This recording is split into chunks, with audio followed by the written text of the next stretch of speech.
In this video, I will tell you how to withdraw PrizePicks winnings to Cash App. So first you need to know that PrizePicks only lets you withdraw using a payment method you have already used to make a deposit. That means if you want to cash out to Cash App, you must have deposited with that same method before. After that, open the PrizePicks app or website and tap the menu icon in the top left corner.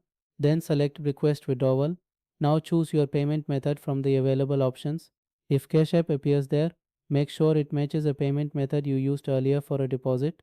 Next, enter the amount you want to withdraw. Keep in mind that the minimum withdrawal amount is $10. After that, confirm the details. You may receive a one-time password by email which you will need to enter for verification. Then submit the withdrawal request. For your first withdrawal, it may take around 6 to 12 hours to process. After that, future withdrawals are often much faster, and in some cases, they can be processed almost instantly depending on the payment partner.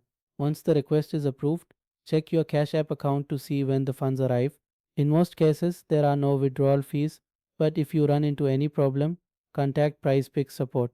That's how you withdraw PrizePicks winnings to Cash App. Thanks for watching. If this helped, like and subscribe.